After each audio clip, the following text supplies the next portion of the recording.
All right. Welcome, everyone, to this week's Rising Tide Foundation lecture. As many of you know, one of my passions and my themes in my writing and my lectures deals a lot with the question of creativity and specifically the idea of leaping outside of our limits, which we know that those enemies of humanity despise it when people don't play by the rules of a rigged game and instead choose to embrace creative solutions that involve making discoveries of the laws of nature and applying those discoveries as Benjamin Franklin had done in his work on electricity that allowed for a new freedom whereby nature becomes increasingly a servant of the needs of humanity and the agency of reason and will, such that we could have new technologies that allow us to harness the power of electricity in ways that allow us to communicate over long distances at near light speed, and all of the other things that go with such revolutionary economic activity.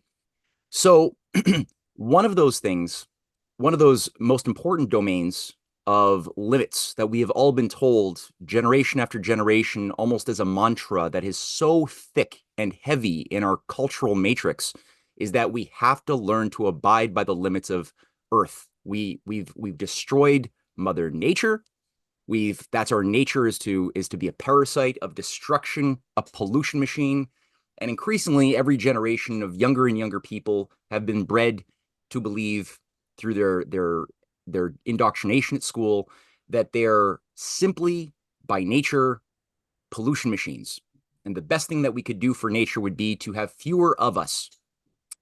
Um, I've, I find that disgusting. I think the best human beings that have arisen, that inspire me and inspire all of us, have found this type of Malthusian doctrine disgusting, and instead have chosen to locate their identities in something higher. And I think the ideas of John F. Kennedy, who inspired us to go beyond not just the Earth, but really beyond the limits of the solar system, which he alluded to in many of his speeches directly, and many others who were inspired by that idea.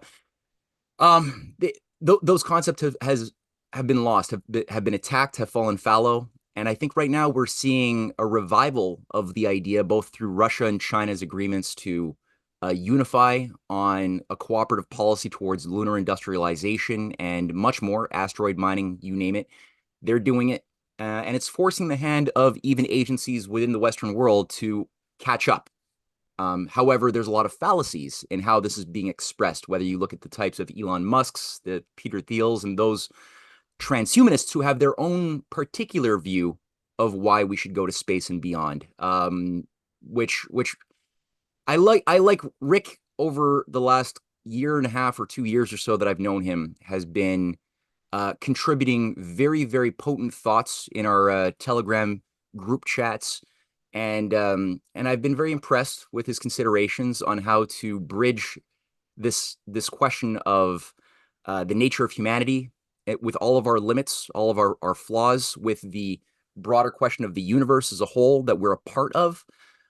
So when he pitched a couple of weeks ago to me this idea for a class that he chose to call Interstellar Humanity, the imperative to reach Earth 2.0, I was charmed. And I think that coming off of Rick's formal presentation, which is going to go on for maybe an hour, hour and a half, we'll see.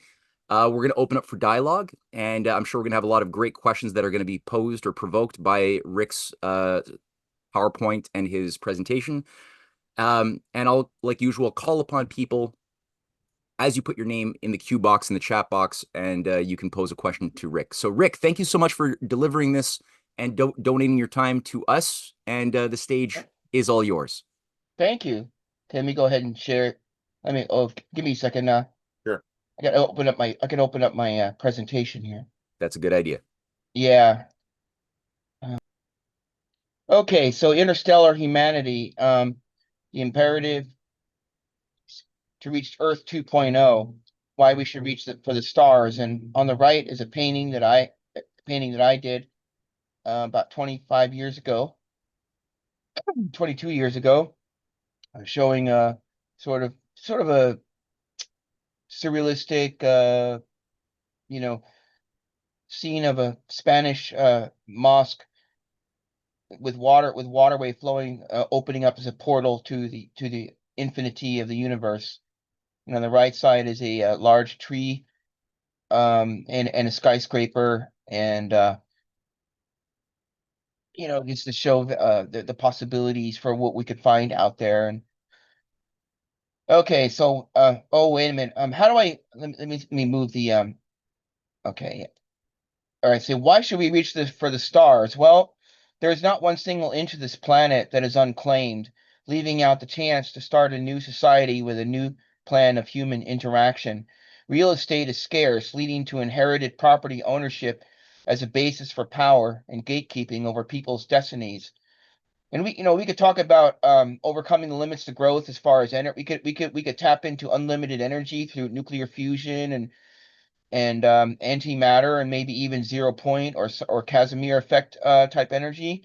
We could do those things, and we could mine for asteroids in the solar system. We could do all kinds of things, but the fact of the matter is, the one thing that stays constant is the real estate on the planet Earth, particularly beachfront property and places where people could live at. And you're not going to find beachfront property on Mars or on Jupiter. You might find some really incredible views if you were to have a colony or a satellite. If you were to have a space station orbiting Europa, you could build some pretty awesome things, but you're not going to get beachfront property unless you travel some interstellar distance to a planet that is teeming with life, that a planet like Earth with similar gravity. And my grandma was a property manager way back in the 70s, and her the quote that she always told me from her the realtor she was working with, who was buying up. She said, "Why are you buying up all this property?" And he said, "God is not going to create one more inch of beachfront property." And he was right, because he made millions of dollars, speculating on real estate back in the 1970s, and he gobbled it up and became super rich and super powerful. So real estate has become, and with the speculation game, with the economy being financialized, you know, it's almost become, as a working class person who's never been able to afford to own a home myself, home ownership has become sort of like the gods of the Olympus, an untouchable, unreachable thing, and more and more and more. And rent is becoming like that as well. And in fact, I tied a lot of the fights in the United States over race, during the Obama and early Trump administration, to real estate speculation driving people out of their neighborhoods through gentrification. So, and there's all these websites and news articles saying that the only way to get property now is through inheritance. So basically we reestablished feudalism, uh, heritability as a basis for power. And they say, well, there's no kings in America. Well, we do have kings. The kings are our landlords. They have more power over our lives than anybody else. Anybody. They determine how many hours we will work. Anyway. Furthermore, the entire globe is a mess of former colonial and arbitrarily drawn borders, leading to never-ending disputes over territory, ethnic fighting, and forever wars. This prevents the individual from being judged as an individual, but as a member of some immutable characteristics, such as what ethnicity or DNA genotype that they were born with, limiting his or her destiny. If we wish to escape history and its baggage of resentment and grievance, we need a fresh start on a new world. And on the left is a bit. As you see, I deliberately made it look like a mess. I superimposed several maps: a map of the Middle East, and a map of India and Pakistan, and a map of America. Basically, a map of borders drawn to make it look like a spaghetti loop mess, because that's what the world is in. We have, you could talk about greater Israel, greater Turkey, greater Rwanda, greater dot dot dot, greater Pakistan. Over and over and over again, you hear, that this country got screwed over by colonial borders drawn arbitrarily on it. And therefore they deserve this greater piece of territory. Therefore, this entitles them to fight this forever war. And the oligarchy loves that, right? Because it becomes an endless war machine to fuel military budgets and things like that, siphoning more and more budgets away from positive infrastructure development and taking care of people's needs and medical and all that. So the next slide is, let's review what it was like when America was a new world, from Alexis de Tocqueville, Democracy in America. Amongst aristocratic nations, as families remain for centuries in the same condition, often on the same spot, all generations become, as it were, contemporaneous. A man almost always knows his forefathers and respects them. He thinks he already sees his remote descendants, and he loves them. He willingly imposes duties on himself towards the former and the latter, and he will frequently sacrifice his personal gratifications to those who went before and to those who will come after him. Aristocratic institutions have, moreover, the effect of closely binding every man to several of his fellow citizens. As the classes of an aristocratic people are strongly marked and permanent, each of them is regarded by its own members as a sort of lesser country, more tangible and more cherished than the country at large. And then continuing, an aristocracy seldom yields without a protracted struggle, in the course of which implacable animosities, underline that, animosities, are kindled between the different classes of society. These passions survive the victory, and traces of them may be observed in the midst of the democratic confusion which ensues. Those members of the community who were at the top of the late gradations of rank cannot immediately forget their former greatness. They will long regard themselves as aliens in the midst of the newly composed society. They look upon all those whom this state of society has made their equals as oppressors. Underline that. Where have you heard that? Doesn't that sound familiar? Oppressed and oppressor, whose destiny can excite no sympathy.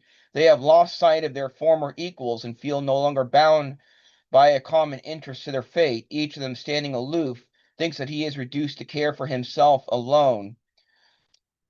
Those, on the contrary, who are formerly at the foot of the social scale and who have been brought up to the common level by a sudden revolution, cannot enjoy their newly acquired independence without secret uneasiness. And if they meet with some of their former superiors on the same footing as themselves, they stand aloof from them with an expression of triumph and of fear. It is then, commonly at the outset of democratic society, that citizens are most disposed to live apart. Democracy leads men not to draw near to their fellow creatures, but democratic revolutions lead them to shun each other and perpetuate in a state of equality the animosities which the state of inequality engendered. The great advantage of the Americans is that they have arrived at a state of democracy without having to endure a democratic revolution, and that they are born equal instead of becoming so. So what he's doing here is he's contrasting Europe to America, the democratization of Europe through revolution. Because remember, back at this time, there were a lot of revolutions, like 1848, 1789. And what was it about? Why did Europe fail and America succeed? And Matt Ehret and Cynthia Chung in the Rising Tide Foundation have done a very good expose of British tinkering with the French Revolution in the French Republic. And I would recommend anybody to go to the Rising Tide Foundation or the Canadian Patriot Press and read the articles about the British tinkering. But nevertheless, why did the working class fall for the sophists? Why did they fall for the operations? It's because France had been an old society. And it's kind of like Jesus had said, you cannot put new wine into old wineskins. You need a new wineskin to put. See, why were Americans born equal? What is it different? What is the difference between America and Europe? And that's where I'm going to go into the next slide. Why were Americans born equal? Notice that this passage leaves out people of African descent who were held in bondage in Tocqueville's era. It also leaves out other groups such as women, indigenous Americans, debtors, prisoners, and so on. The born equal clause at that time applies to European transplants to America. Nevertheless, among European Americans at least, it can be argued that they were born with a far greater degree of equality and upward mobility than people born in Europe, with its ancient, rigid, and static hereditary castes. No doubt part of this owes to the stated intentions of America's founding fathers to create a society free from hereditary privilege. Yet, it cannot be stressed enough also that part of this owes to the fact that Americans had come to a new land. This fact is borne out even more by the fact that many African Americans went west to the frontier to seek freedom and opportunity, getting out from under more relatively rigid structures of Eastern American hierarchy. And later on, this is echoed by would-be Hollywood directors and actors wanting to go to California to get out from under the monopoly of the Edison Trust. The point here is that going west is associated with greater freedom, a concept that was not new, but in fact very ancient and a part of a broader arc of Western history that moves into the future. And in the backdrop here, you see black cowboys in the American West. So Abraham went west. The Lord said to Abraham, "Go from your country, your people, and your father's household to the land I will show you. I will make you into a great nation, and I will bless you. I will make your name great, and you will be a blessing. I will bless those who bless you, and whoever curses you, I will curse, and all the people on earth will be blessed through you." Genesis 12, 1 through 4. At the time was ancient and entrenched and stratified.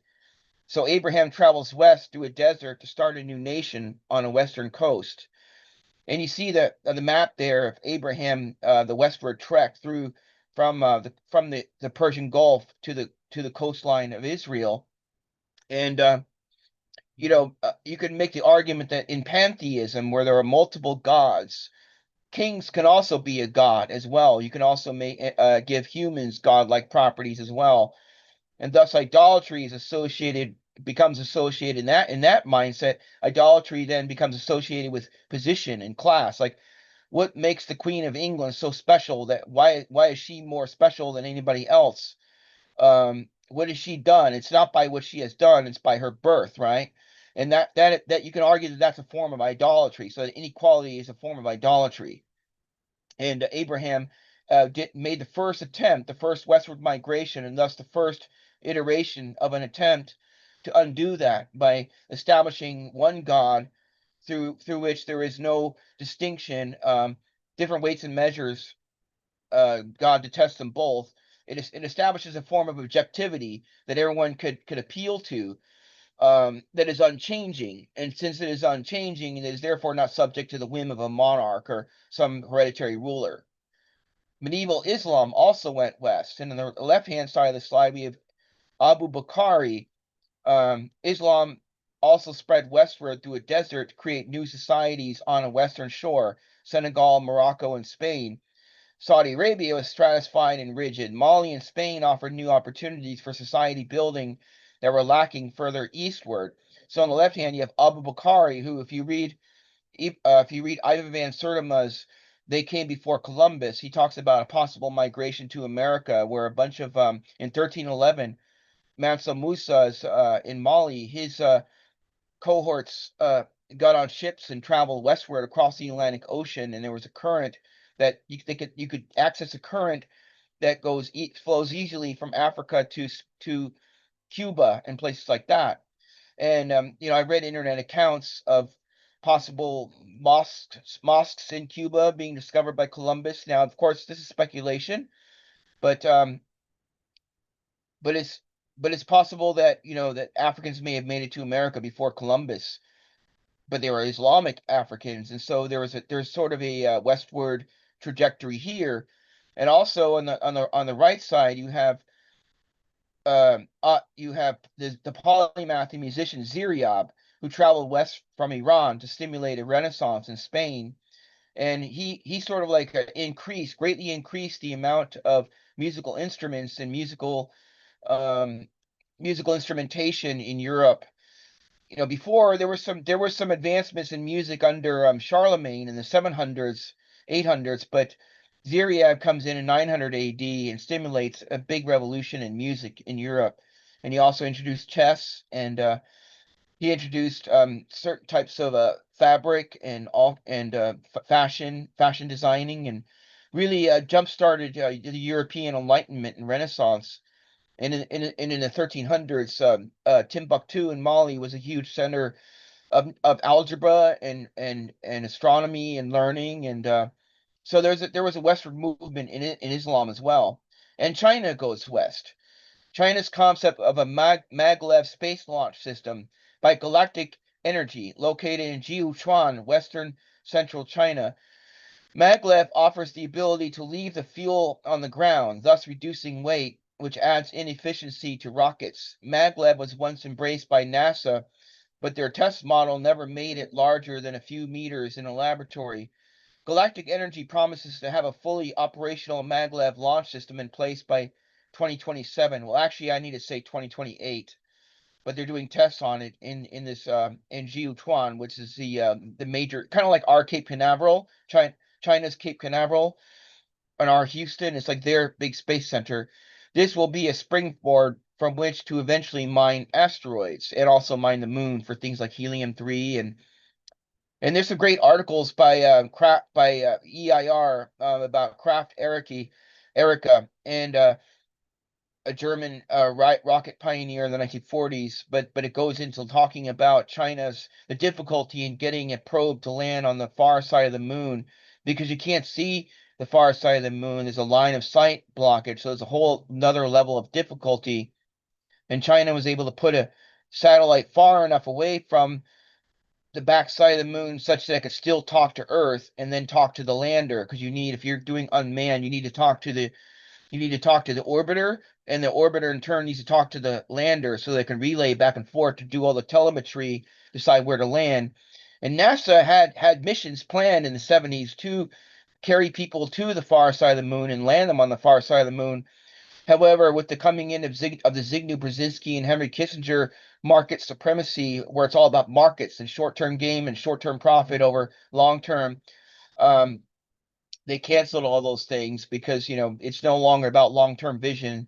It's about short-term thinking, and it ultimately, and of course, it's always justified under cost cutting, right? Now that we're in this era of austerity and cost cutting and getting rid of waste, fraud, and abuse. They all brought up those same arguments back in the 70s. But if you think about it, they actually spent way more. There was far more government expenditure to fight forever wars and to beef up the military and prisons and surveillance and militarization of borders, things like that, private prisons, and it ended up costing the government far more money than it would have just to expand the pie and fight and expand the resources rather than fighting over diminishing resources, right? And zero-sum thinking versus open system thinking. It would have actually cost the government far less money and been far more efficient. I mean, one time Neil deGrasse Tyson said, I remember him saying, we spend more on incarcerating people in 1 year than all of NASA. Now imagine what we could do if we didn't spend all our money on making sure that we were the most incarcerated nation on the planet. Imagine what we could do. We could have been to Mars already. And not to mention, China's ancient and modern Silk Road is one long Western migration process in and of itself, because you can't go any further eastward. You're in the Pacific Ocean. You have to go westward. Now imagine if you could also use maglev and railguns to accelerate and decelerate spacecraft around the solar system between planets, moons, and asteroids. Solar energy or fusion energy could be beamed back and forth to power stations on the ground at location, which would speed up spacecraft, eliminating the need to carry fuel on board. This would increase velocities dramatically and make space travel and shipment far more cost effective. Now, one thing I want to say about the Galactic Energy proposed maglev launch system from Earth into orbit, it wouldn't eliminate rockets. You would still need rocketry, but it would greatly reduce the mass of fuel on board, because I found out in doing my research for this that the vast majority, the biggest lion's share of fuel spent in getting a rocket into space is in the first few minutes, the liftoff, basically. So you would bypass that with trains or with maglev or railgun type concept where you accelerate people along a track. So the next slide. So is Western culture just white Europeans? Is Western civilization a static place that is a scalar, or is it a vector with directionality associated with it? Is it in fact a yearning outward to escape from monopoly to an unexplored frontier that offers a better life and chance to create a new world, a new kind of society free from the constraints of gatekeepers? We will return to this later. So, is there really no planet B? And here's a picture of a girl with there is no planet B. You see these all the time, and the environmentalists and the woke leftists love posting this. There is no planet B. Um, so is that really true? Well, perhaps the James Webb Telescope has something different to say. Goldilocks zone exoplanets, biosignatures from planets orbiting distant stars, rocky Earth-like planets, types of suns, red dwarfs. Red dwarfs burn longer, allowing a greater chance for life to develop, yet they emit harmful solar flares, so it's a trade-off. Because see, the reason why they look at red dwarfs mostly is because the light is dim enough to where the telescope can see. They do it by the transit method. What they do is the light dims on a star regularly because it's very, very difficult to see. It's like a needle in a haystack looking at a planet orbiting a small Earth-like planet orbiting a distant star. I mean, the magnitude, the sheer magnitude of the difficulty of that, it's an incredible thing. So what they do is, but they can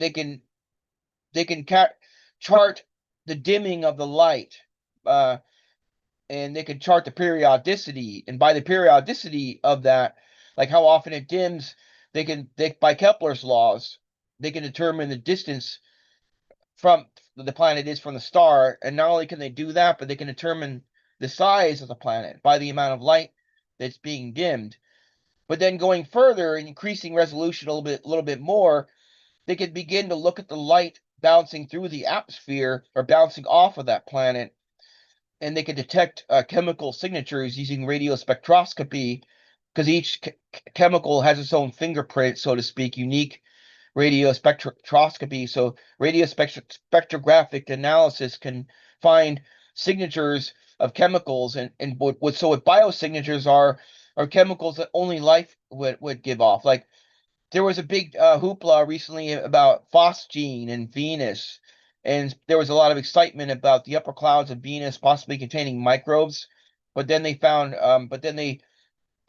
more simpler solutions, you know, that don't necessarily invoke life. So there's a lot of back and forth on this. But but one of the issues with red dwarfs, they burn a lot longer, last a lot longer than our sun. They will outlive. If you go by the Big Bang Theory, which I don't necessarily go by, but they say that they will burn longer than the age of the universe, as postulated by the standard model of expansion, which I would recommend going to Matt's videos about the electric universe and Halton Arp, and look into Birkeland, and there's some alternative interpretations about that. But nevertheless, because red dwarfs burn far more slowly and they're far more dim, they last a lot longer, and therefore there's much more time for life to be able to develop.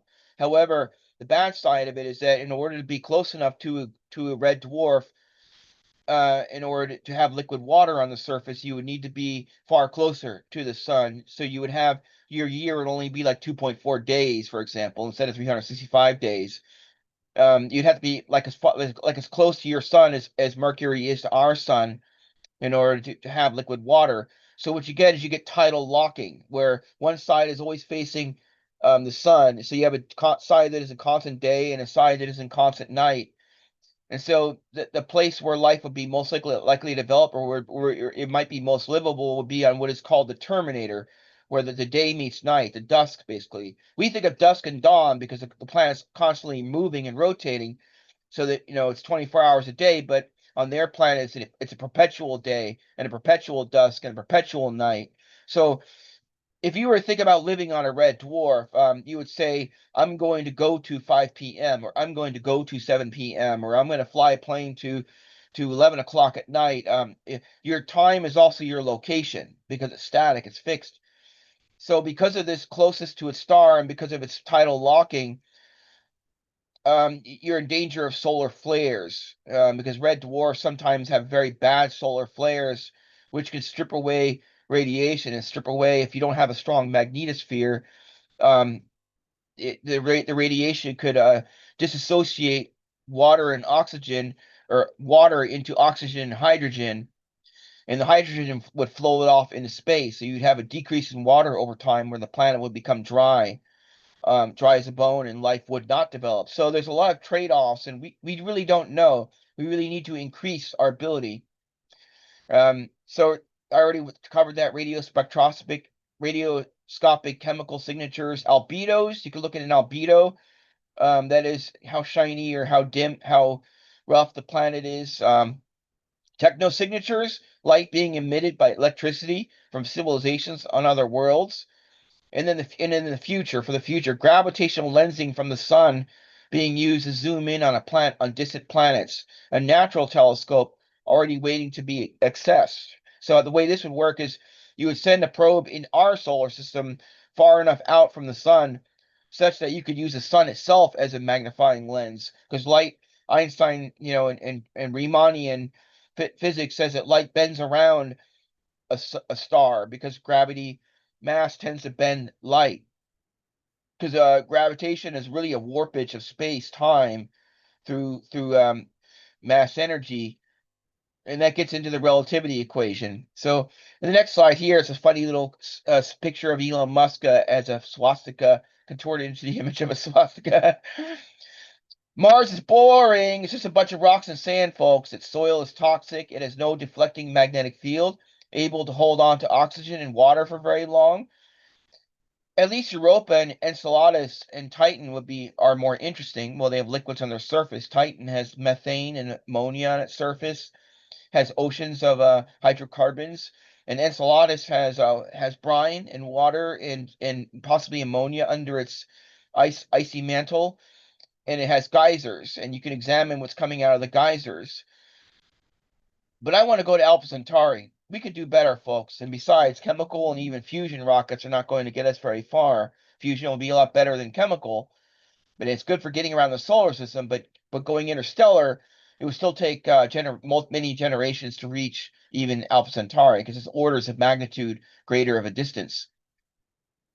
So here we have the Breakthrough Starshot initiative using a powerful ground-based lasers to accelerate a mirrored kite attached to a small probe up to 10% the speed of light. Pros, it gets a small probe, like a hockey puck sized probe, to Alpha Centauri in 10 to 20 years. That's pretty good, but and this is funded by like DARPA and NASA and people like Zuckerberg and all that. This is a plan that's been um, put on the shelf, or it's been sort of talked about back and forth. We could do this using powerful ground-based lasers, so you don't need rockets. You just use all your power on the ground, all your mass, weight, fuel, and therefore your spacecraft can be far lighter and you can accelerate. It's kind of like the railgun concept, ground-based propulsion rather than ship-based propulsion reduces your weight to increase your velocity. But the cons is no practical way to land humans there because these things are very tiny. And what about braking? See, no one talks about that. You would need lasers on the other side to do that. An object remains at rest or in motion unless acted upon by some outside force. And it takes as much energy in space, it takes as much energy to brake something or decelerate it as it does to accelerate it. So we don't tend to think of that because air resistance and friction tends to slow us down on Earth when we accelerate something. So if you shoot a bullet, it will eventually stop because of air resistance. But in space, it's almost a near vacuum. Although there's dispute about that because space has a lot of charged particles and plasma, and space might not be as dead as we tend to think of it. Helton Arp and Berkland and even C.S. Lewis had a lot different to say about that. But nevertheless, space does have some mechanics that greatly reduce friction. You would need a lot of energy to brake a heavy object, slow it down. Okay, so we need to get beyond Newton. Using rocket power is like an oil tanker dragging a small pleasure boat. Most of the weight is fuel. Wait, give me a second here. I gotta. Most of the weight is fuel, even the fusion and antimatter. Imagine instead you could use the medium of space itself as your propellant, much like that small pleasure craft uses a propeller to move through water. We need ethereal mechanics, a warp drive.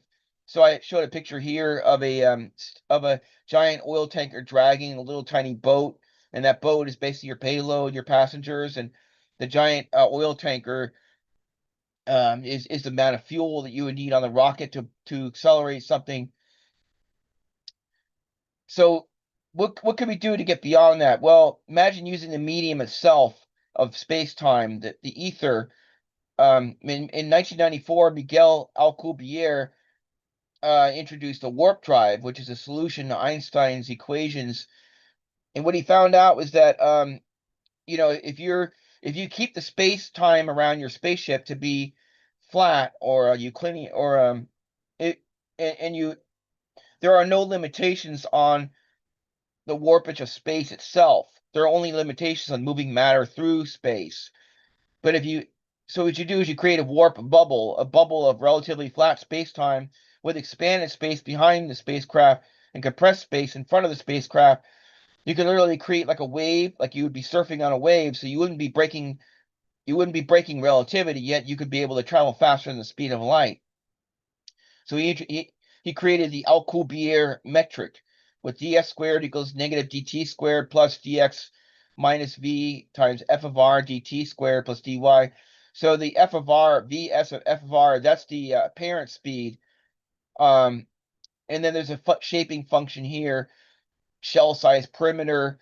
Basically, there's warp terms about how you warp space. The energy problem is the energy densities needed for the Alcubierre warp metric are enormous. So here is the general relativity equation, and a lot of people get special relativity and general relativity confused. And special relativity deals with flat space-time, Euclidean coordinates, whereas general relativity deals with the more realistic and general case of curved space-time, which is in 3 dimensions. It's Riemannian. It's an object follows its geodesic. And what is a geodesic? It's the straightest path through curved space-time or spherical space-time. So here we have on the right hand side we have 8 pi g, which is the gravitational constant over c to the fourth. That's the speed of light to the fourth times t mu nu. And what it or yeah t mu v. And what is t mu v? That's the energy density. That's the mass or the amount of energy within a space. And on the left hand side we have the Ricci tensor, and the metric tensor, and that delta thing, which is the expansion constant, how fast the universe supposedly expands. But the right hand side tells you what matter and energy is needed, and the left hand side tells you how space contorts. The problem lay in that C4 term in the denominator of the general relativity equation. That's what made the T term, the energy density, so enormous.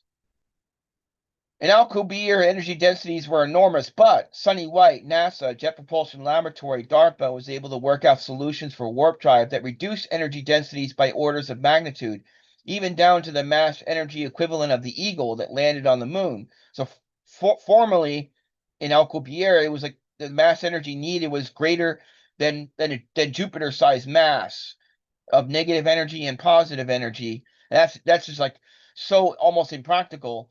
But here he reduced the mass energy equivalent down to the mass of the Eagle, which is a huge improvement. Yet there is still the problem of negative energy.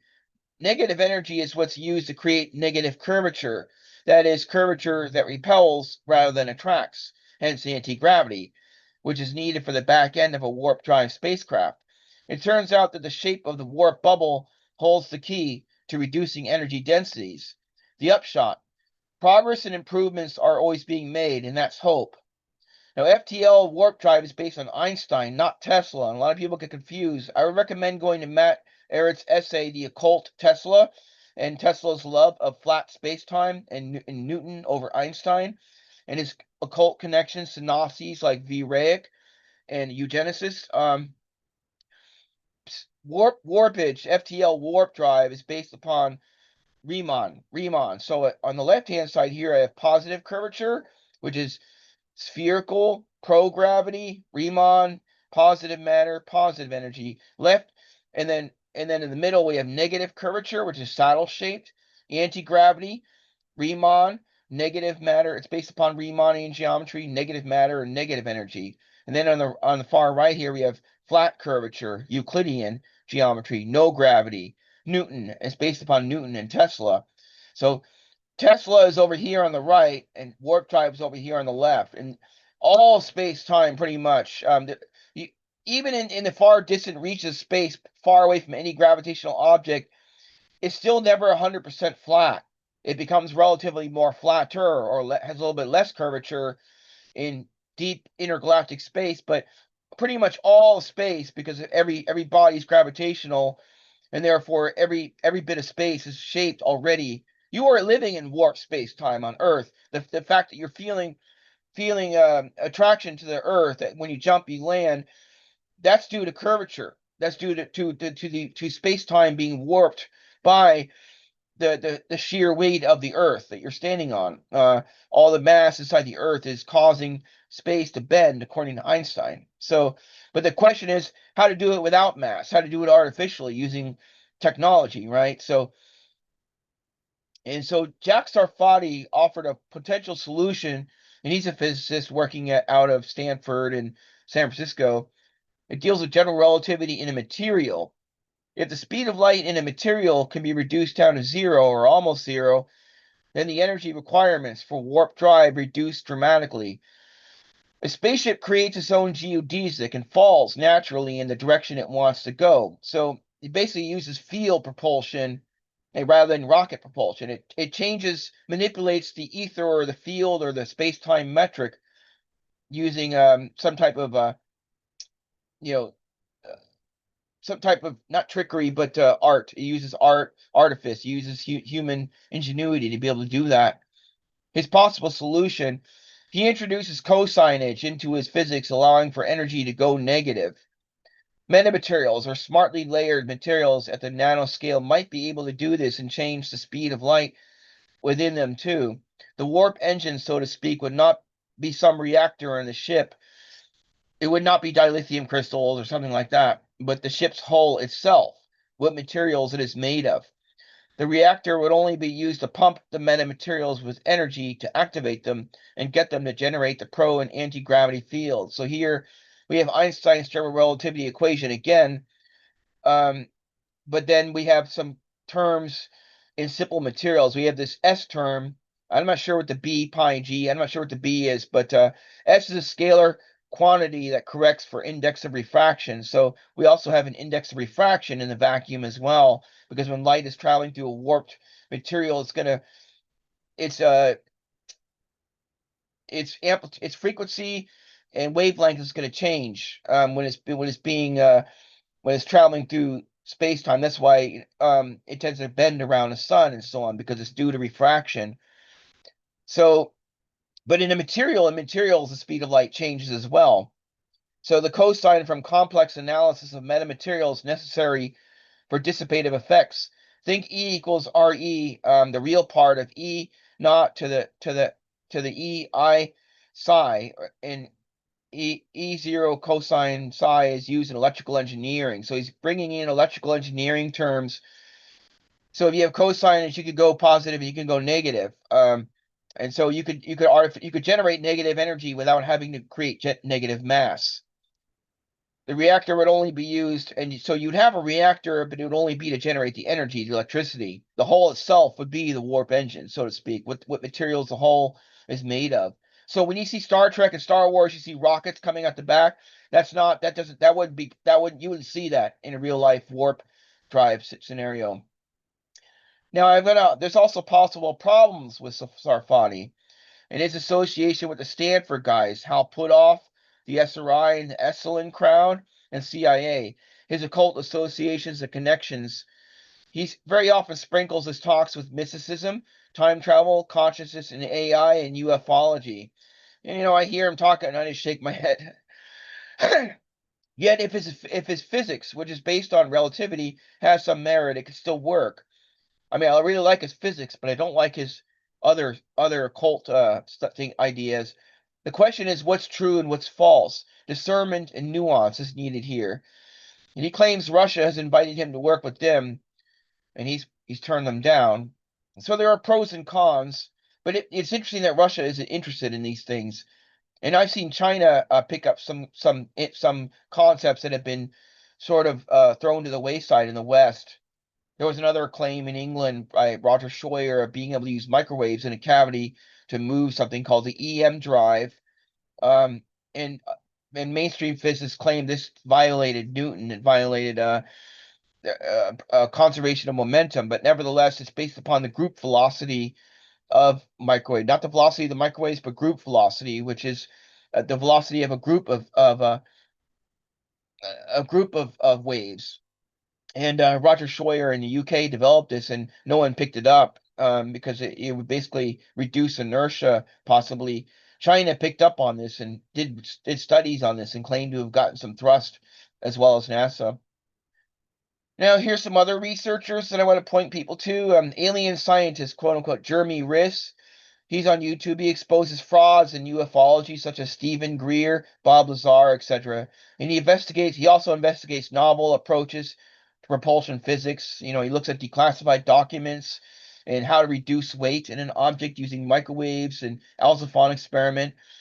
And then in the middle, we have Tim Ventura, American Antigravity, APEC, brings on guests to talk about unorthodox propulsion ideas from a vast array of backgrounds and with a vast array of approaches. And then the far away, we have Mark Sokol at Falcon Space, and he often goes on the first one. Jeremy Reese, they go on each other's programs, so there's interchange between them. Mark Sokol on the right over here runs an independent lab testing declassified UAP technology such as the Alciphon experiment, which reduces weight using nuclear resonance and microwaves. So there are a lot of people doing independent lab experiments. There's also David Perez in the Midwest who claims to might maybe be able to change warp space using fractal antennas. So there are a lot of novel ideas being brooded about out there, and there are a lot of independent labs which people can support. They have Patreons and things like that, fun drives to buy equipment for their labs. But finally, the one that I like the best, Robert Destinti. Now, who is Robert Destinti? He's an electrical engineer who created a website called Ethereal Mechanics. And his idea is matter feeds on ether, the medium of space, which is composed of charged particles. The most elementary item of all matter is charge, right? Because you don't even get mass without charge. Everything is charge. Protons, neutrons could be hidden charges that add up to unity or add up to zero. Because all of matter is basically composed of particles which are charged. So when he said all charge is the most elementary thing, it totally made sense to me that mass comes from charge. So, like, what resists your change in motion? Why in order to accelerate? What is it about space itself that resists that? Why do you have to add more energy to accelerate something? If space is just empty, well, theoretically, why couldn't you accelerate infinitely, right? Why is there a resistance to change in motion? What is resisting that? What is light being? What is doing the waving in light? Begs the question, right? That there might be a medium or an ether. So he says nothing happens without charge. Gravity is a hidden form of electromagnetic induction.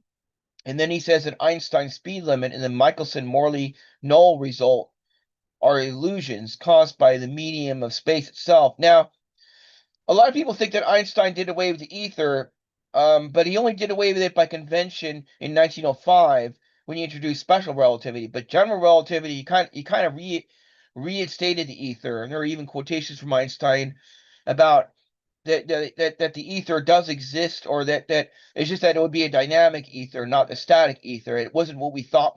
It wasn't what 19th century physicists thought it was. It's a dynamic ether. But nevertheless, the metric of space-time, or the fabric of space-time, is kind of like an ether in a sense. So Einstein was definitely working toward a unification, and he was doing a battle against the Copenhagen interpretation of the quantum mechanics people.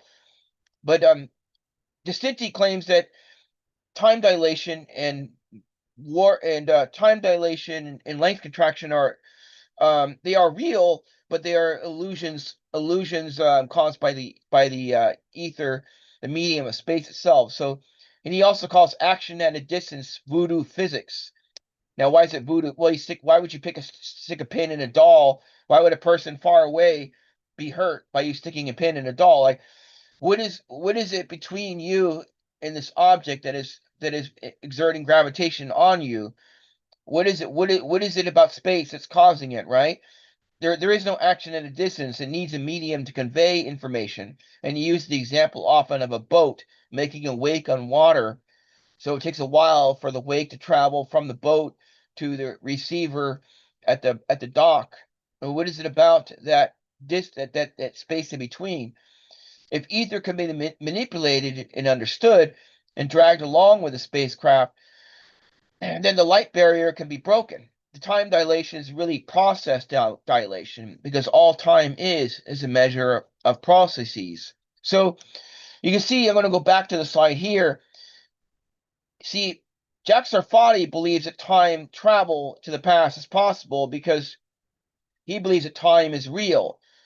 Time is its own thing, it's its own dimension, whereas the Stinty's approach is maybe time doesn't really exist as a dimension. Maybe all it is just a measure of processes.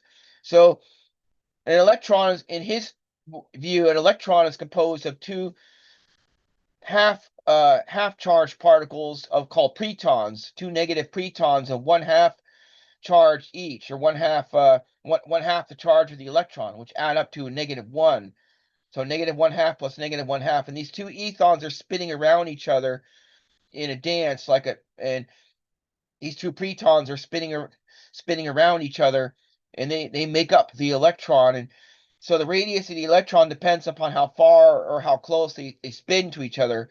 So as this electron moves through, as this second order system of pretons, or SOSOP, he calls it, moves through space, its radius has to decrease in order to compensate for the increased velocity, and so that's why it cannot reach the speed of light traveling along at normal distance, because there's electromagnetic induction going on between the charged particles of the ether, which are balanced out between positive and negative ethons, which give rise to pretons, and pretons give rise to electrons. And because it's moving through space, and because an electron, or a SOSOP, is a second order system of pretons, is moving through space at a certain velocity, its radius must decrease in order to compensate for the greater velocity, because it has to add up to all add up to c. It can never be greater than c. But if you could drag the ether along with you or shield it, then you could possibly go faster than light. So it's a different approach. And about this matter feeding on ether thing, matter is at an enormous potential energy, mc squared, in fact, because it equals mc squared. If you annihilate 1 kilogram of matter, that gives you the speed of light squared. That's 3 times 10 to the 8. That's 9 times 10 to the 16 joules of energy. That's an enormous amount of energy. Where does this energy come from? Well, you already have all these different um, charged particles spinning, so there's a lot of kinetic energy in that. And Robert Destinty kind of breaks it down half into kinetic and half into potential. So 1/2 mc squared plus 1/2 mc squared. But it feeds upon, he views ether as a fuel. So space itself is a fuel source. When matter is deprived of ether due to the density of particles interrupting its flow, it becomes unstable and wants to fly apart. Hence why when you have enormous density and gravity, you get suns igniting. Ether is not a wind that can be measured as in Michelson-Morley interferometers. It instead spirals inward as it gets near matter, which is composed of charge. Since ether is also composed of charge, it is attracted to matter. So here on the left-hand side, you see in the diagram here, you see the fabric of space-time spiraling in toward a particle, much as a galaxy will spiral in. Often you see spiral arms. So you see vortices everywhere. More about the Stinty. Einstein's general relativity equation only describes how much energy density and matter in a given area of warped spacetime, the left-hand side of the equation where curvature tensors are, but it does not describe how matter does this warp spacetime. We need an appropriate model of matter, MOM, which he abbreviates MOM, M-O-M, to crack the code on what effect matter has on ether and vice versa. Hence, his picture of Mother Nature at the left, the art of technology. He also introduces vortex algebra, a novel combination of vortex and matrix. gets rid of the I in the imaginary number and replaces it with a 2 by 2 matrix composed of only real numbers, which allows for a rotation. Charge is chirality, clockwise versus counterclockwise vortices in the medium. Vortrix algebra is also useful because it allows for vector divide, which had not existed before in mathematical convention. So I recommend everyone go to Destined or look at destined.com and Ethereal mechanics. So now I'm changing the subject for a minute, from the how back to the why. I want to address some left-wing objections to going interstellar. Why go into space when there's so much poverty and problems here? Why not instead fix the problems here? You always hear that, right? And on the picture on the left-hand picture, we have a picture of poverty. So it's not an either or, it's helical or nonlinear, feeding back upon itself. Going into space promises economic opportunities that eliminate poverty. So, for example, it has been stated that one asteroid itself in rare earth metals might contain more wealth than the entire GDP of the planet. Think of what you could do with that. If you use that wealth to create a pool or a public trust, you could do all kinds of things like fund healthcare, buy people houses, eliminate, having to pay rent, do all kinds of things to eliminate poverty. Meanwhile, but by the reverse of it, doing more to eliminate poverty here frees people up from surviving hand to mouth daily existence and allows them to access a higher level to where they can engage in scientific discovery, much less create an infrastructure for advanced research to be done. Need to do both. We need to work to eliminate poverty at home with a view toward space travel as a goal, and work on space travel and the excitement with a view toward eliminating poverty. And space travel can also give you excitement of going to the stars one day as a goal that can motivate and inspire. And as JFK said, we choose to go to the moon not because it's easy, but because it's hard. But in the hardness, in the difficulty of it, that's where all the research and all all the branches of research come from. That's where the medical advancements come from. That's where the funding. That's where all the side benefits come from. There's all kinds of things you can do. What about nanotechnology? What about quantum computing? What about or faster computing? What about space rail? And all these different things that you would get on the way there, on the way toward the goal of going interstellar. You would build up a lot of space infrastructure, which would create a lot of jobs and a lot of opportunity, and also new energy, increasing energy, desalinating water, moving water around, and then let's talk about warp drive for a minute. If Sarfati or Distinti, if either one of them turns out to be true, even forget about going to the stars. Think about what anti-gravity would do on Earth. If you would have bye bye maritime choke points, right? No longer would you need the Suez Canal or the Panama Canal. If you're a landlocked country like Mali or Burkina Faso or Swaziland or I'm trying to think, Nepal, you just put all your goods on a barge, on an anti-gravity barge, float it up to the sky, float it over to Europe or whatever. But by needing uh, a choke point that can be controlled by gatekeepers, right? So it is a democratizer. It equalizes. It basically gets rid of the supremacy of coastal nations over landlocked nations. It gives them greater access. Okay, so right-wing objections to going interstellar. Some people might say that I'm immanentizing the eschaton. Aren't I immanentizing the eschaton by thinking mankind can make a new Earth possible through technology rather than, quote, giving God all the glory, waiting for God, in other words.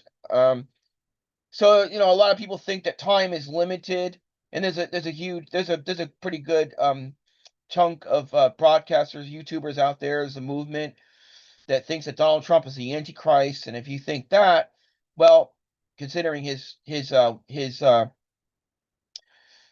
time frame of how much longer he's going to live, that doesn't give us very much long to live before Jesus is coming back, right? The rapture is imminent, and according to them, and isn't it funny that it's 2033 happens to be the 2,000-year anniversary of the ascension of Christ, what is this? What is so special about 2,000 years? And they go in and make an argument about how Daniel one day is 1,000 years and vice versa, and so therefore there's 6,000 years in a holy week of Daniel, and so therefore we are at the end. They make all these arguments about basically they put us on a clock, on a limited clock. So here's my answer to that.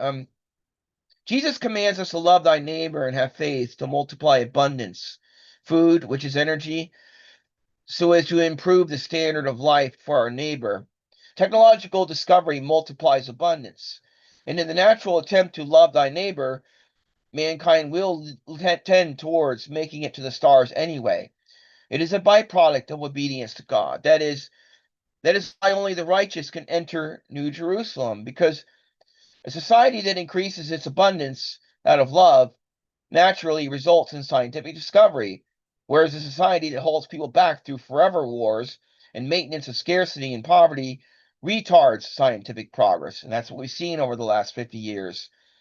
Ironically, it is those who cry the loudest to wait for God that actually cheer on the apocalypse, which is also being artificially engineered. And on the right-hand side, we have a picture of a red heifer in Jerusalem. They're bringing in where if they were to build the third temple, they would have to destroy the Al-Aqsa Mosque, which would stimulate a massive firestorm in the Middle East, which would it would divide everybody up in the Middle East. It would prevent things like the Belt and Road Initiative from proceeding through, because remember, Israel is a choke point. It connects Africa to Asia. And one of the big agendas is, one thing I want to say is a lot of people think that there's a Zionist conspiracy or a Jewish conspiracy, but that's not really what's happening. You got to look at the location of Israel. Where does Israel fit within the whole map of the earth? Well, China's trying to do a Belt and Road Initiative to increase abundance. In order to get a railroad to Africa, you need to go through the corner of the Mediterranean.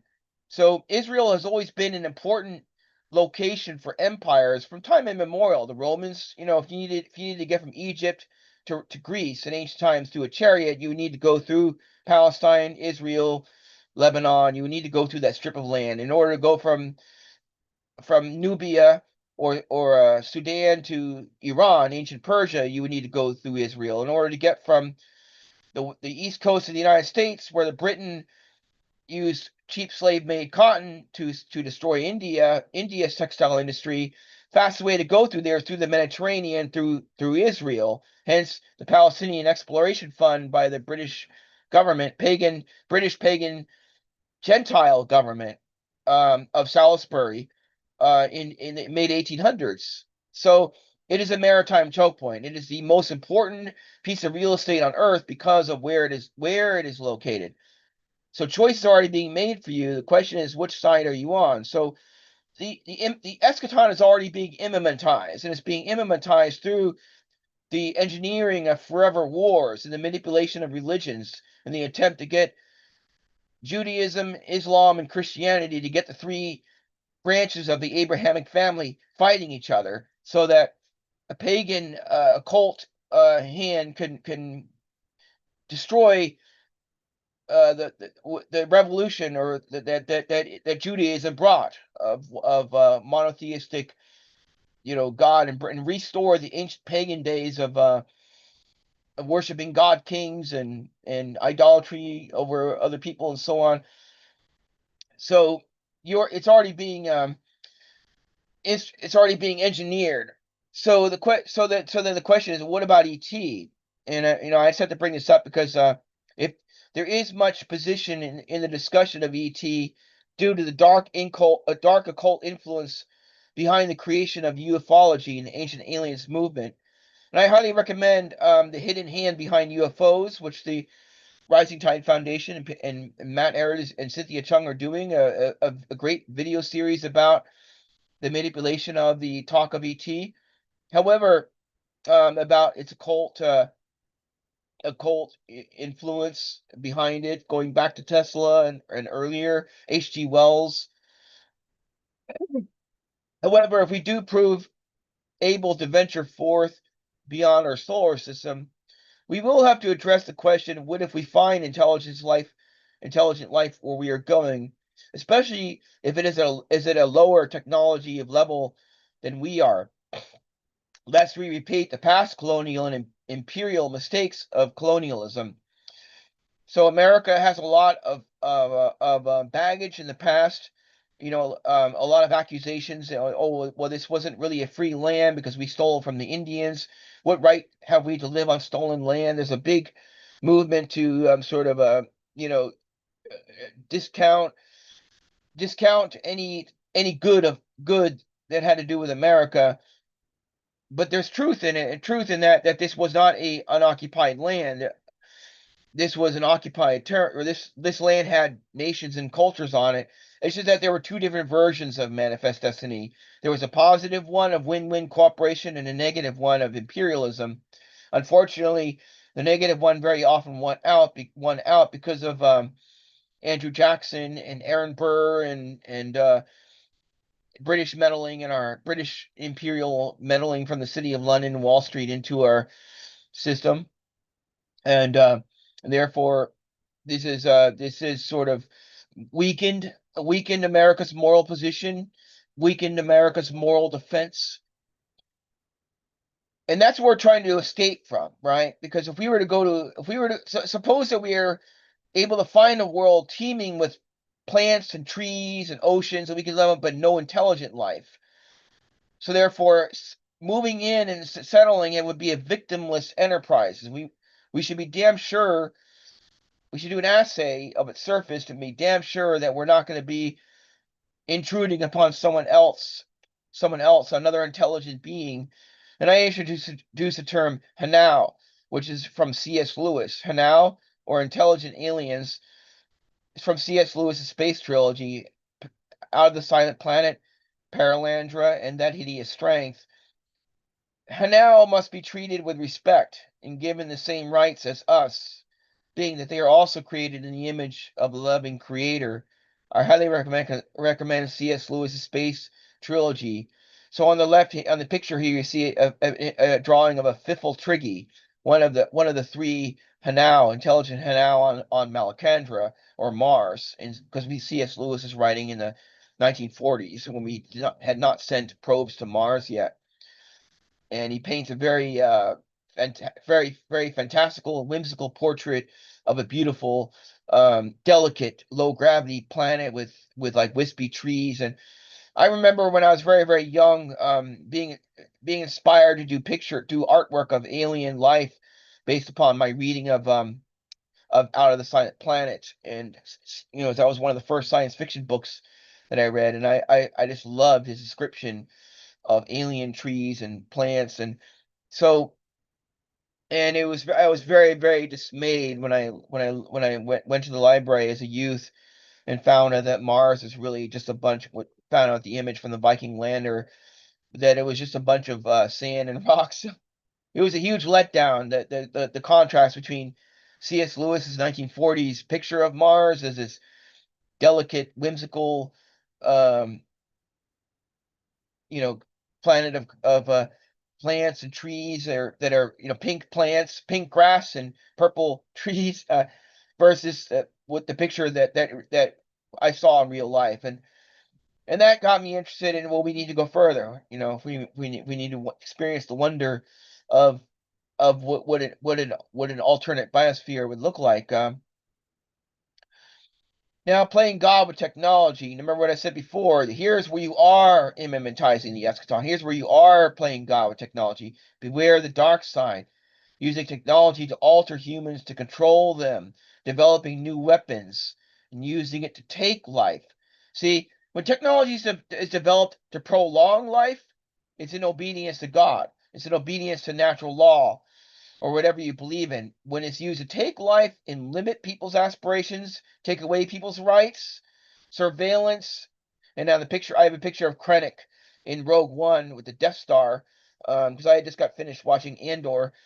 Krennic is one of the evil Imperial officers, Andor, one of the Star Wars sequences. There are instances when one is playing God, getting to decide who gets to live and who gets to die. Beware of transhumanist promotions of space colonization for nefarious purposes, merging man with machine, conscious AI, and so on. Before one goes beyond the solar system, one must develop epistemology and be prepared to meet intelligent life elsewhere if it exists. The purpose for leaving Earth is to stay human, not become something else. That's another important thing here. Now, what do I mean by that? Well, consider a trilogy of exoduses. As they say, all good things come in threes. The Israelites cross a small body of water, that is the Red Sea, to escape the bondage of slavery in Egypt. Later on, Christians cross a larger body of water, that is the Atlantic Ocean, to escape the bondage of serfdom in Europe. In the future, humans will cross an even larger body of water, and I put that in quotes, that is interstellar space, to escape the bondage of poverty and serfdom on old Earth. Now consider a trilogy of places that we exodus from: Egypt, Europe, Earth, and create an acronym for them in small e's for EEE, and reflect that in a mirror. And what do you see here? 666. Reflected small e's convey the mark of the beast. The carbon we are made of has 6 electrons, 6 neutrons, and 6 protons, making carbon to have the number 666, which is man's number, without which we cannot buy or sell. Beast is another word for beastly, that is fleshly, as in fleshly earthly needs. And flesh's main element is carbon. Hence, having to have money to be able to buy food, shelter, and healthcare.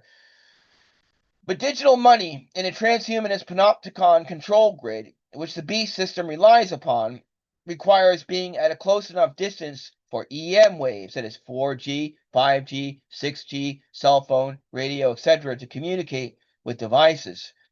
If you were to use FTL or wormhole or something like that, or warp drive to travel some distance beyond the solar system, you would be moving somewhere faster than light can move. And furthermore, you'd be so far away that it would take years for light to communicate, so there'd be no communication between devices. It would put you beyond the solar system, which puts one outside of the long arm of the law, the system. The system requires confinement to one game in town, Earth, for its monopoly on control, plus monopoly on real estate, right? Rent, home ownership, mortgage. Thus, 666, the beast, represents monopoly capital and oligarchy being able to gatekeep their sheep in one pen or plantation. And it uses beastly needs, food, water, shelter, thus money, to do it. Furthermore, it uses that monopoly to impose its transhumanist agenda on us, right? You have to, in order to have food and water and shelter, you have to submit to biometric scanning and certain kinds of implantations, maybe. I mean, I could foresee a future where you can't even have children unless you pay a corporation royalties. It's not going to be the government that's going to impose eugenics on you. It's going to be private, right? Because that's how they always Trojan horse things in, is through privatization, through the libertarian agenda. Oh, Adam Smith, von Hayek, less government is better. Well, what happens when you get private monopolies, all the power and control? It all gets concentrated in the hands of a few private monopolies, and private could do just as good as any government can in terms of the control agenda. So taking the Monsanto thing of you can't plant seeds without paying a company. They have Terminator seeds. They're programmed to genetically modified to not reproduce, so you have to go back to the company to buy more, right? Well, imagine a system where you would have devices, nanoscale devices implanted in your sperm or womb or ovary, such that you could have sex as much as you want, but you wouldn't be able to have a child unless you paid a company a royalty to be able to reproduce. So therefore, biometric companies could determine who gets to live and who dies. And so that's how eugenic sterilization would be done. I used to call it jokingly, I mockingly referred to it as free market capitalist driven communist totalitarianism, where you get some communist totalitarian goal through the back door through private companies. Oh yeah, you're free. You're free to have children. You just need to pick yourself up by your own bootstraps and earn enough money to pay $2 million to have your kid. That's how I like to do that, to sort of drive the nail into the right wing capitalists, libertarian type people who are giving Peter Thiel and Elon Musk and these occultists all this power and money. They've taken it away from Bill Gates, and you hate the left wing, Davos, World Economic Forum. You hate them, so you're going to go over toward Musk and Thiel, and you're going to give them all the power, right? I mean, it ends up being whether it's the left wing or the right wing, it's the same bird. Therefore, having access to more than one world or more than one game in town allows us to stay human, regaining your humanity. When Pilate asked Jesus, "Are you the king of the Jews?" one of Jesus' replies was, "My kingdom is not of this world." By identifying with the kingdom not of this world, Jesus no longer identified as just a Jew, and thus not just as a member of some oppressed group with resentments over borders colonially drawn over them. He was able to see the earth and all its tribes and ethnicities from afar, as if he were standing aboard a spaceship far above. Hence, this is why when Peter cut off the Roman soldier's ear in resentment, Jesus was able to restore it, much to Peter's dismay and surprise. Jesus had risen above attachment to blood and soil. You see, this gets back to this thing again. If you were to find a new planet orbiting a distant star, a new Earth, there would be no former attachment to it. No one could say, "This is the land of my ancestors, and your ancestors stole this land away from mine, and therefore this entitles me to kill you." You would regain your humanity. People could judge each other as individuals again. People say, "Well, America's the land of opportunity. It's a melting pot." Yeah, but you stole it away from Indians. You enslaved blacks. You see, the left has this counter argument to sort of like discredit America, right? And so, oh, melting pot, that's a racist term. The wokeness, and to a certain extent, unfortunately, some half of what they say, they're half right. How do you argue against that, right? Oh, that's just speaking from privilege. That's just being white. Well, in the New Earth, you can't do that. The New Earth is genuinely and not a new unoccupied territory. No one could then say, "Oh, your ancestors stole it from my ancestors." Like everyone will be on the same playing field. Everyone will be it will be what America claimed to be, America attempted to be, strove toward, but didn't quite make it, right? So you can consider America to be the second installment of an unfolding trilogy. Ancient Israel being the first installment, America being the second installment, New Earth being the third. In New Earth, there will be no history, therefore no attachment to ancient landmarks, borders, fatherlands, or motherlands to identify with and fight over. Moreover, with the vast increase in real estate would no longer be a thing of scarcity to control and gatekeep and get people to fight over. Thus, no more head chopping. Leaving Earth and becoming extraterrestrial, ironically, allows you to regain your humanity. And on the left-hand side here is a painting I made of a character.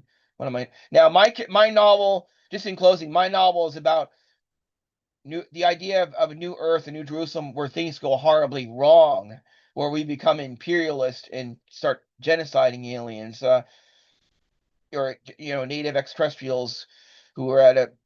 And so with the picture in here is of Honey Radiance. She's a person who fights against that, who fights to try to bring a win-win cooperation between humans and extraterrestrials to where we can co-develop rather than killing each other.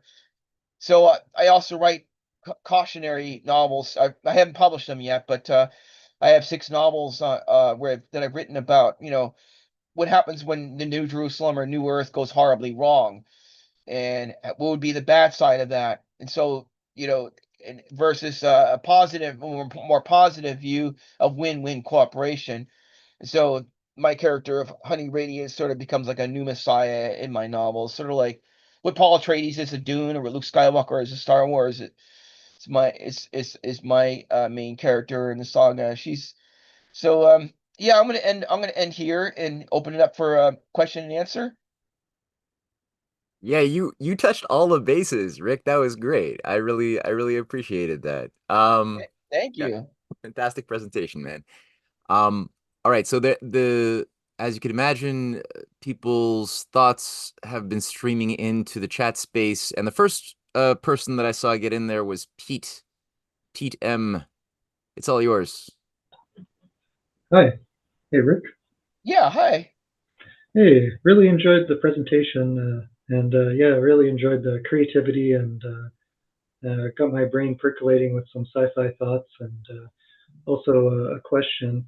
But when you were talking about red dwarf exoplanets, and the problem with with it becoming so dry over time and stuff like that.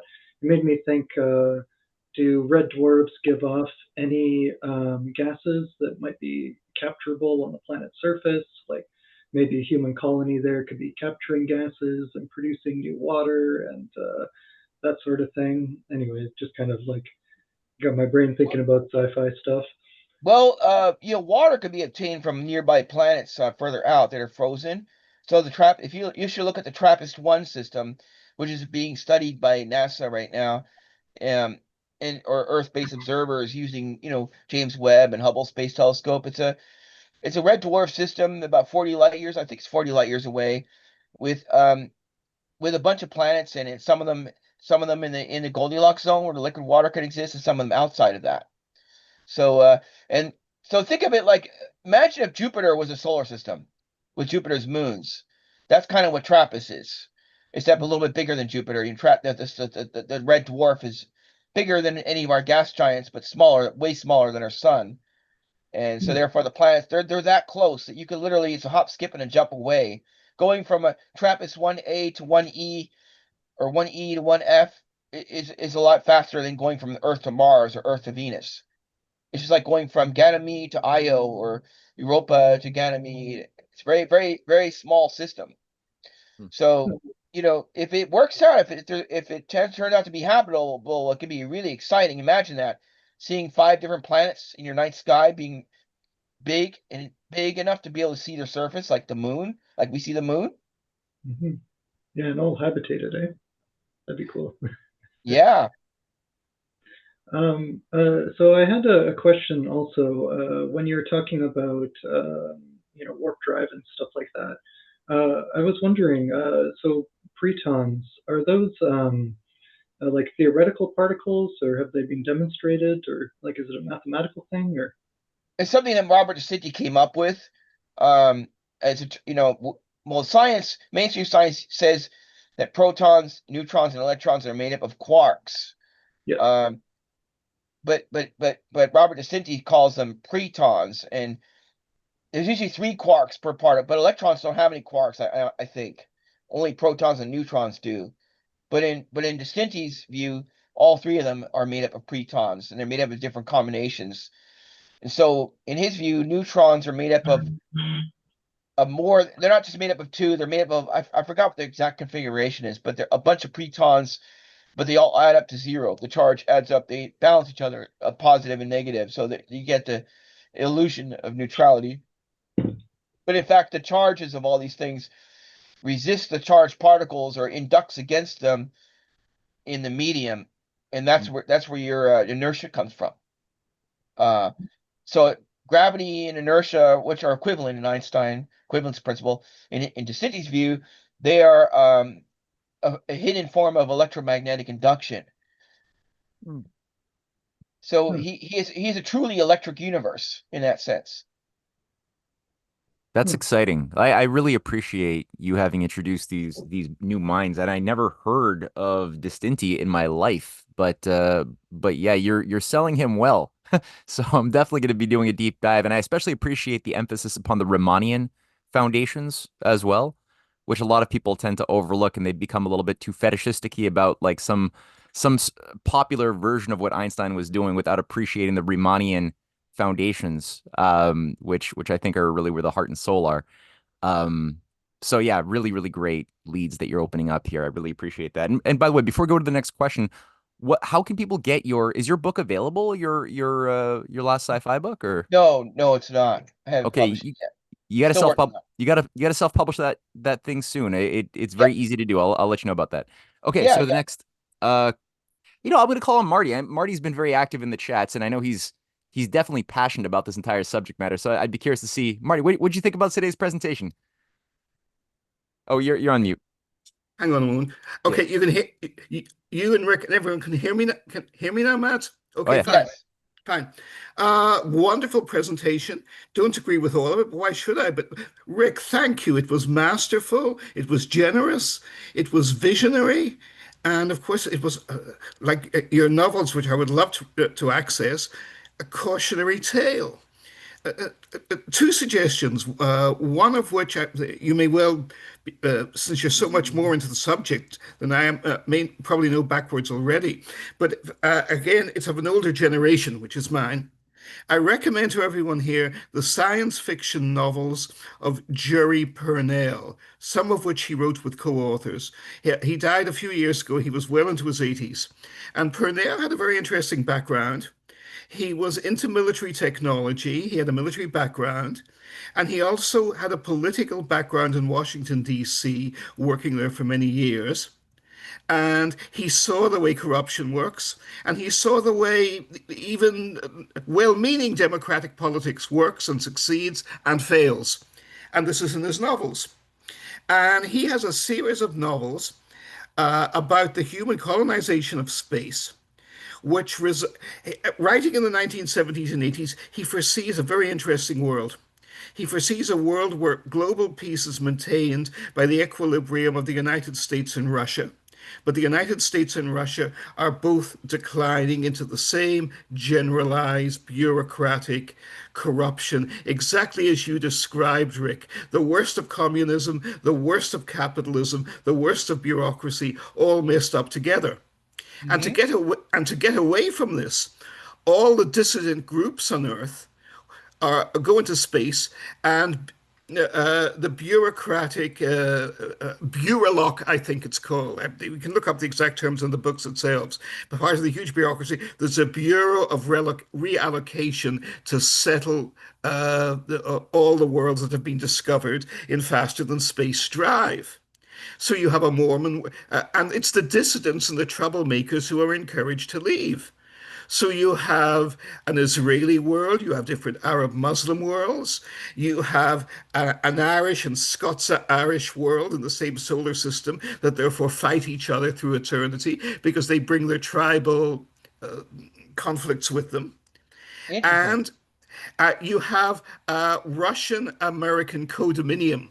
The codominium, it's called, which maintains peace both on Earth and among the colonies. But then, of course, narrow extremist nationalists of different orders take over in both the United States and Russia.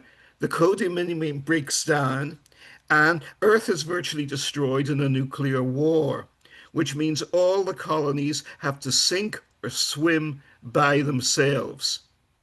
And you find the wars that are fought are there are space forces which are actually very limited because people don't have the resources in the colonies to build spaceships or maintain advanced technology. So the wars actually break down to being fought with helicopters, low-tech weapons. Some worlds devolve backwards and go back to crossbows.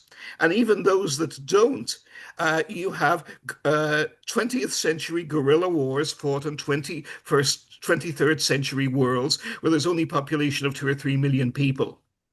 And it's all worked out. And they go back to study guerrilla wars like those of Che Guevara and Mao Zedong, and the small-scale anti-colonialist wars and wars to put down of the 20th century. And of course, but you also have, so he does versions of empire that are both optimistic and positive, the best of empire, but he also does versions where you have the worst of empire. You have both there. And he doesn't introduce any alien races into this. This is all within the parameters of human nature and interhuman politics. But he also brings out how you have to have a certain set of conditions in politics in the great powers on Earth to permit and even encourage the colonization of space in the first place. And that the conditions which encourage the mass colonization of space may last only 10 years or 200 years. But they're a product of certain circumstances and they change. Because we saw this in the space race in the 1950s and 60s. The Cold War competition between the United States and the Soviet Union in general, and the very specific visionary qualities of Nikita Khrushchev on the one hand, and of John F. Kennedy and Lyndon Johnson. For all of Johnson's otherwise corruption, he was very much a space activist visionary. Of course, he wanted space done for corrupt reasons too, so that all the contracts contracts would flow to Texas and to Lockheed Martin and to everybody else who paid him personally. There are all these variants, and you find this in Purnell. So that's the main point I wanted to make. I wanted to ask you, Oh, please, yes. I'm just curious where what you disagree with me. Maybe I can learn something, or where you go back and forth. And In terms of your analysis and need to go into space, I agree with you 100%. But Matt knows the reason why. I am an Einstein skeptic. I'm more with Riemann than I am with Einstein. oh, Just there. And again, we come back down here to the dark and murky areas. Have we been reverse engineering advanced technologies? Matt is skeptical on this. I much less so. I would maintain, according to the ancient alien crowd, of course, real alien spaceships crashed on Earth and we reverse engineered them. And personally, I don't rule that out. But something else I do not rule out, and I think your thinking may go along parallel lines with this, Rick, is that we have what the historian who started as a skeptic and became less so, Richard Dolan, calls breakaway civilizations. That we have an industrial military sector which is vastly advanced and secret. And there are quotes, for example, attributed to the late Ben Rich, who for 18 years ran the Lockheed Skunk Works. oh yes, I yes. think you know the one I mean. He said there Yeah. are UFOs that they create but there are UFOs that we create now, even if they are a construct of the deep state, and I certainly do not rule that out. Could, Yeah. I mean, we're talking here with Matt and Cynthia, who are two of the pioneer, excellent scholars and experts in exploring and exposing precisely that dimension. But even if that's the case, we didn't know in World War II. Nobody dreamed that the atomic bomb was being developed. There are 100,000 people working on the program, and probably less than 5,000 of them, may have been less, may have been more, knew what they were doing. Everybody else only knew they were working in these enormous complexes in Stanford, in Columbia, and this and that. Maybe it was war related, probably it was, but nobody really knew what they were part of. The information was compartmentalized. And H.G. Wells, who had written a novel predicting atomic bombs, The World Set Free in 1914, was, of course, taken totally by surprise when the thing was developed. Tolkien had a very interesting comment on it. He was horrified by the nuclear bombings of the Japanese cities. And what he said was, we have, in order to defeat Sauron, we have adopted the methods of Sauron. And only therefore he basically said the Western world, the world of the good guys, we have turned ourselves into the evil guys too. We have become orcs. Yeah. Tolkien, yeah, I think you know very well, but Tolkien is not just an ancient, he was not just dwelling in a mythical past, escaping from the world. He was a World War I veteran who had gone through the Battle of the Somme.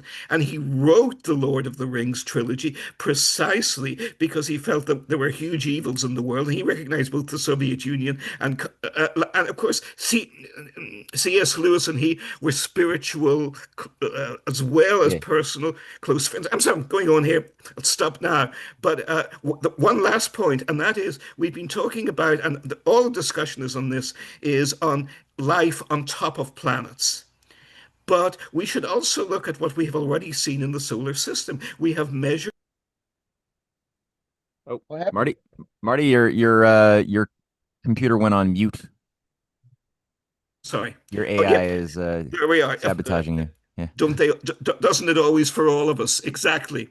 But we already know, or at least we're told, I think the hard science does support it, that there are liquid water oceans within several of the moons and worlds within the solar system. That's right.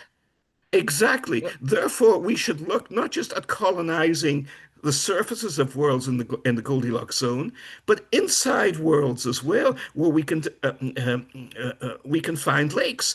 Well, we know there are more than 400 lakes under Antarctica, none of which were suspected as there was no evidence for any of this before 1970. Lake Vostok, which the Russians found in the 1990s, is huge and enormous, and there may well be forms of archaic as well as microscopic life down there. We've not been able to get down to see for ourselves yet. So if that's true even in this world, uh, it's likely in others. So I think, at least in terms of subparticle life, we're certain to come across microscopic life and possibly larger forms of life on different worlds. It's perfectly feasible. And if that's the case, the universe has been around so much longer than we are. We're a young species. So I do agree with the thesis that they don't have to be here. We might not meet them for hundreds or thousands of years, but eventually we'll connect with intelligent species which are much more powerful and Can I, ancient than we are. can I say And something? pardon? Oh, Oh, you Yeah, please. no, Rick, yeah. What? It's Why don't you it's your throw it over? presentation, man. Yeah, throw it over you to mentioned Rick. you, Yeah, you what do you mentioned that think? we're a new species, right? Now consider for most of the time period that how long has Earth had life? 300 million years, I guess. Something like that. Probably maybe less, but who knows? Yeah, And how long has it been teeming with plants and creatures? Like half of that, maybe 150 million. Well, 65 million years ago, we have the dinosaurs, right? And we have jungles. We have exactly. we have the Antarctic and the Arctic is teeming with birds and plant, all kinds of. You see those pictures, those artist conceptions of what Earth used to look like. It looked like kind of alien. But if you look at humanity's existence from Leakey in Central Africa 3.5 million years ago or something like that, Earth humans' existence on Earth is but a fraction of the time that Earth had abundant life on it. So most of the history of the planet has been a planet teeming with plants and trees and animals, but no intelligent life, right? So there's probably thousands of planets out there that are like just like that are like Earth in the time of the dinosaurs. You can breathe on them. You can go outside. You can do a campfire. You could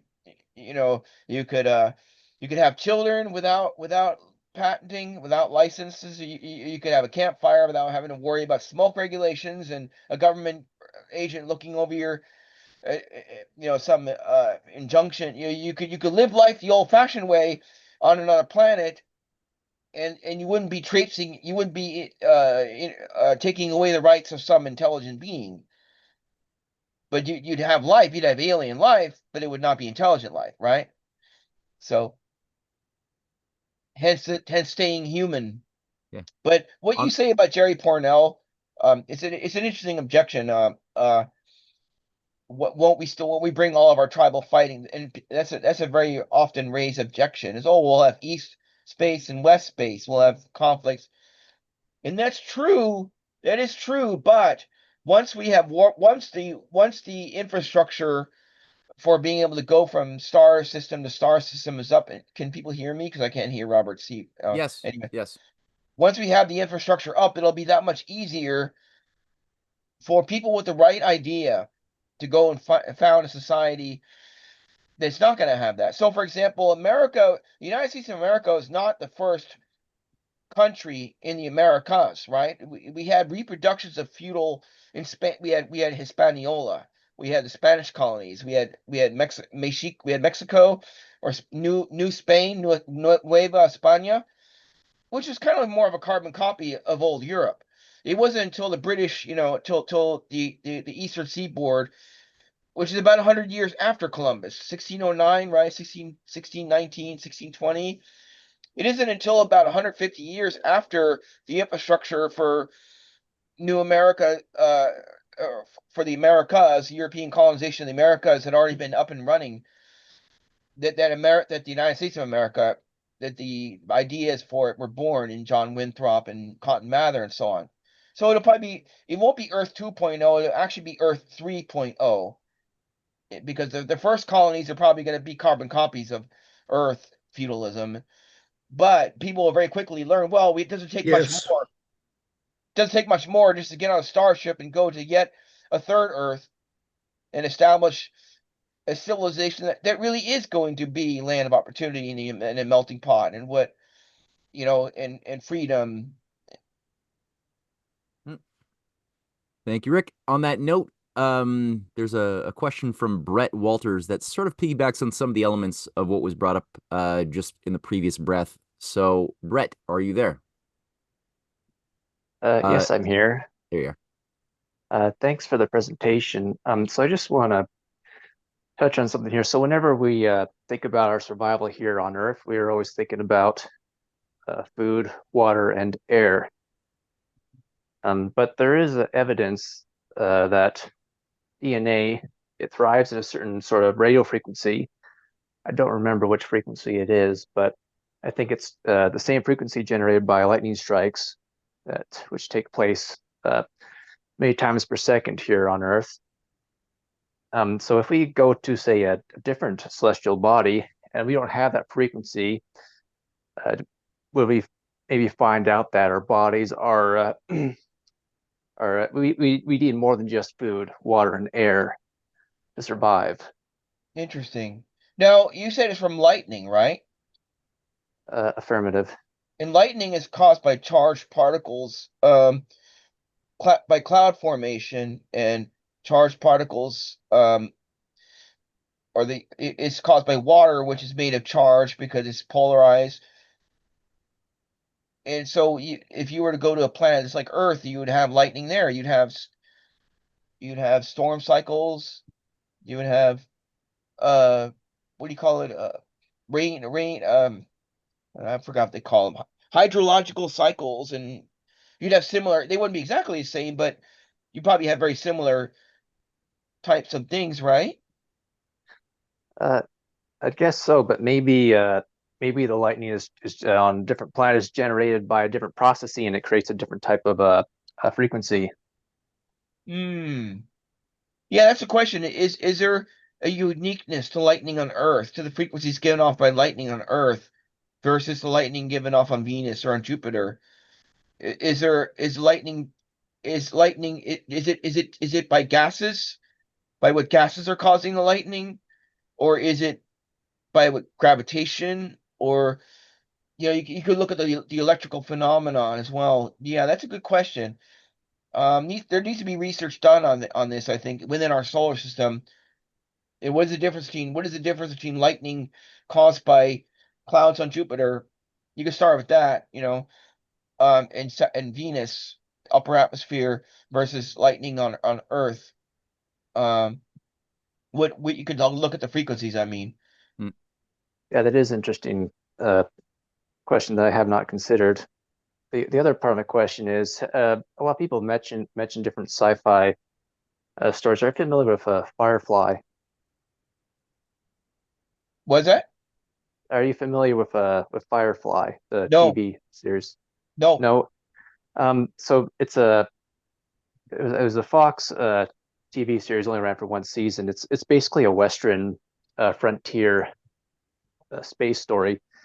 It's different from the others like Star Trek and Star Wars in that there's no aliens. It's just humans going to planets and colonizing. And it takes place where United States and China, they join forces and they together they go out and they colonize space. But there's one guy who's a rebel and he buys a spaceship so that he can always remain on frontier planets away from the main control body of this empire. And so it's so from one scene in the show, that'll be running down the halls of spaceships, bound with laser guns. The next scene, there'll be people on horseback, bound with six shooters. And I think that's actually more of a realistic representation of what that would look like.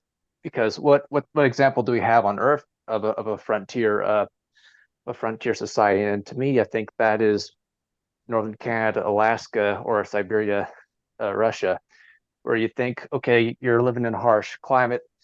That means you have the best, most advanced technologies to make things comfortable for humans, but you'd be mistaken. And up north, they're still flying with airplanes that were in service during World War II, C-47s, Exactly. or sled dogs. And I think that's what it looked like if we went out into space. It wouldn't be the highest tech; it'd actually be like a lower tech, ironically. Mm. Mm. Yeah. Well, yeah, you would use high tech to get there. One thing I want to bring up about ET, about some of the ET narratives. I don't know if this fits with the subject or not.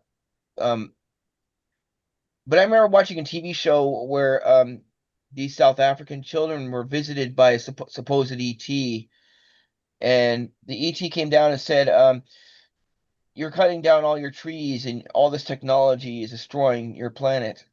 And I was thinking, wait a minute, that your technology is what's the problem? Your technology's bad. I'm thinking, wait a minute. You use technology to get here. Suppose the ET were real, right? You use Yeah. this technology to get here, yet you're advocating, you're telling us that technology's bad. Like, see what I mean? See the disconnect there. That's how you know. Yes. That's the tell that it's really not from ET. It's from the Prenatalists. what? Prenatalists. Yeah, the Malthusian occult agenda that rules the planet, that rules the western part of the planet anyway. Yeah. Well, anyways, thank you for your time. Thank you. Thank you. Sue, there you are. I see your digital hand up. Okay. Hi, Rick. Thank you for your vision and the potential. And what it makes me think about is the untapped potential on Earth. And if we were able to revive space exploration and the potential to actually go to other planets and create settlements and lives there, it would also open up the untapped potential on Earth.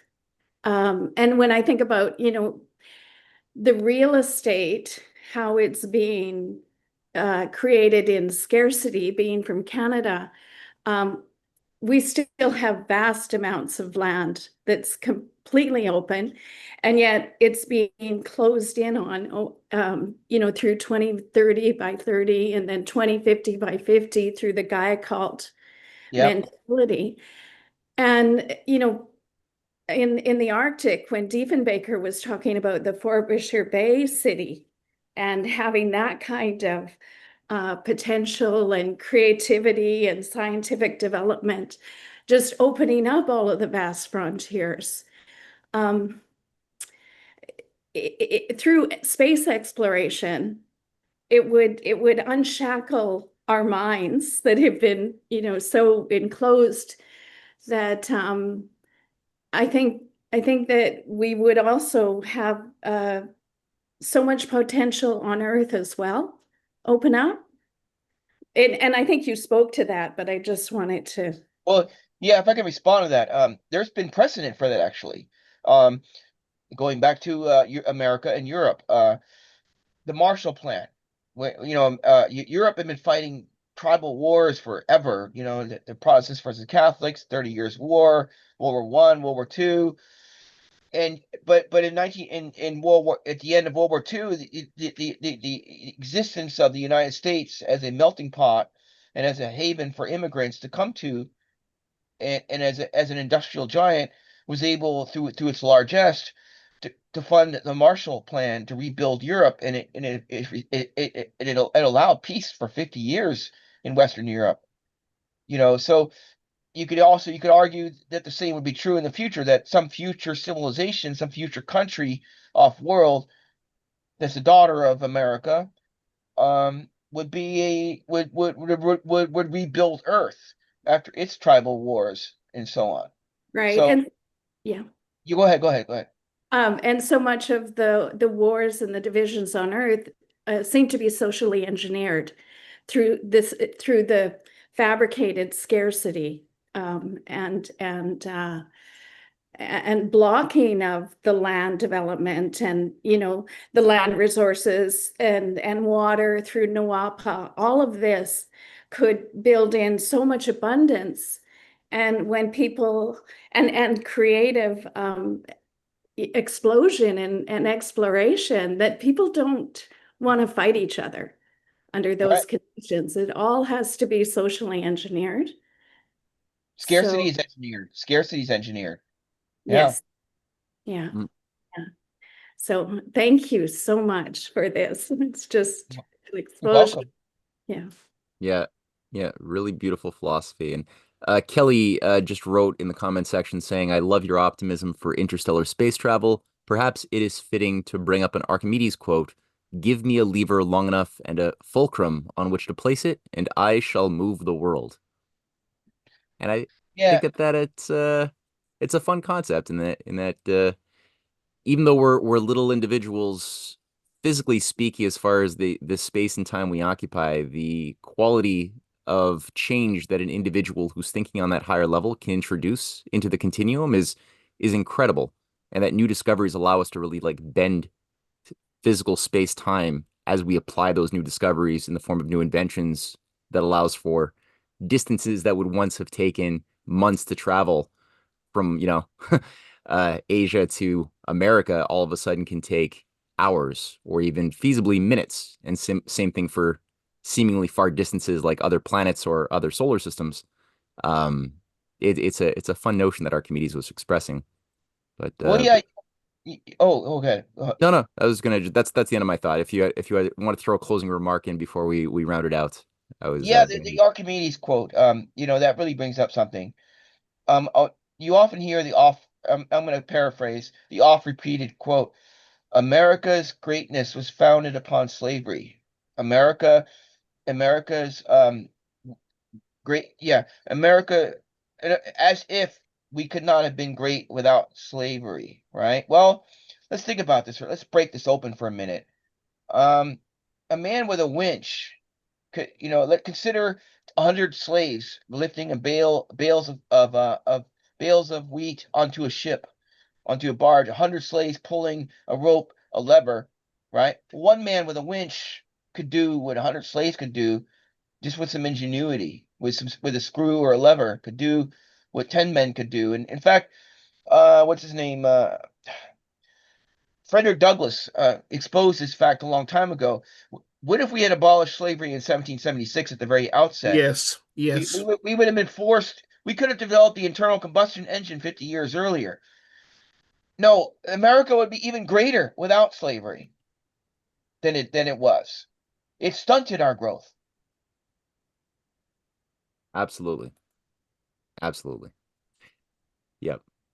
No, I think that this has been a really good breath of fresh air, Rick, and the way you're able to weave in the lessons of the past, what made America possible as far as going west and the healthier manifest destiny, and extending that now into a concept for a manifest destiny into the broader universe is great.